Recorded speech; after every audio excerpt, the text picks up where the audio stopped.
So it's my third week in San Francisco. When I say it's my third week, it actually is my third week in San Francisco at the time. Having never been to California before, I was placed in this internship at TNDC by the Center for Social Impact, except for the one time I drove through the city to go visit a college for my brother. I walk into 232 Eddy. It's in San Francisco's Tenderloin neighborhood. It's not the best neighborhood in San Francisco, but it's where I'm working, the Tenderloin Neighborhood Development Corporation, trying to make a difference in the community that they serve, almost entirely based geographically the 9-block radius that makes up the Tenderloin. When I walk in, my supervisor has something interesting to propose to me. He asked if I'd be willing to be restaffed. I don't really understand what this means. It's my internship. I was meant to shadow him to learn about property management and compliance, get an overview of the organization, as well as the industry, which I wasn't familiar with.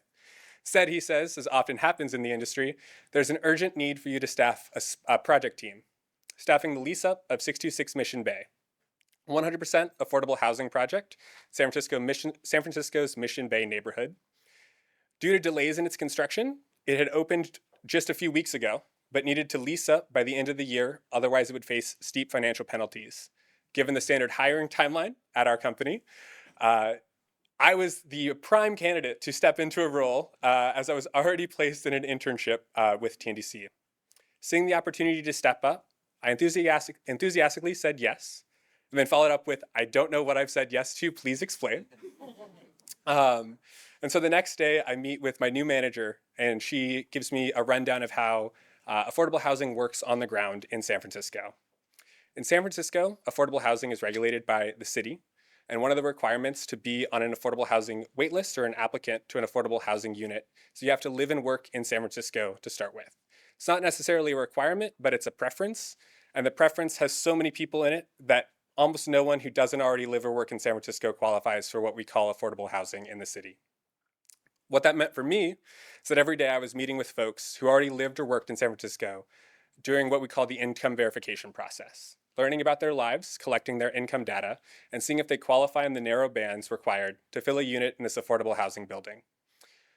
At the time, we had 5,000 applicants for only about 110 units. That was much more competitive than when I got into Dartmouth.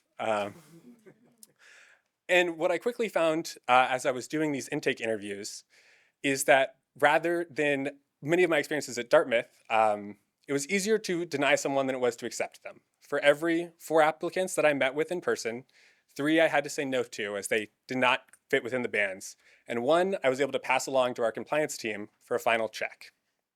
After that final check, if they passed, they would be able to move in to a unit in San Francisco, avoiding gentrification pressure and having permanent affordable housing for however long they elected to stay in the unit. 5 weeks later, I walk into the office, sort of distraught as I see a mountain of 400 active files, most of them rejections, wondering what am I doing in this role and what kind of impact am I having, as I've been working for 5 weeks now and have yet to see the fruits of any of the work that I've put forth. But this Monday was different. I remember my manager came into my office. It was a cramped, small desk surrounded by those filing cabinets, and said that there was a new filing cabinet we got to add to the mix. This was for the ones that were accepted and approved. What that meant is that was a tenant who was no longer a number on a file, but actually somebody who was able to move into the building and maintain themselves as a member of the vibrant community in San Francisco. I remember the first file that was accepted. It was file number 36. I remember it because it was the first intake interview that I completed. The tenant at the time worked at a nonprofit doing social impact work with children and needed a place to live in order to continue that work. Otherwise, they faced the pressure to have to move out of San Francisco. There are several other people, as I was doing these intake interviews, that I met, including a USPS worker whose file was so complete that she handed to me, stapled, here you go, doing my job completely for me. And during that course of that 10-week internship, I went from not understanding how affordable housing works to actually giving the keys to the first tenants of 626 Mission Bay, which is now in the same neighborhood where the Chase Center is in San Francisco. It took me a few years to confirm that this is in fact what I wanted to do with my life, but I'm proud to say that I am now back at TNDC. I work at the same desk in the same cramped office, spending 100% of my time building and rehabilitating affordable housing construction units in San Francisco's Tenderloin, helping keep the thriving community of San Francisco in place.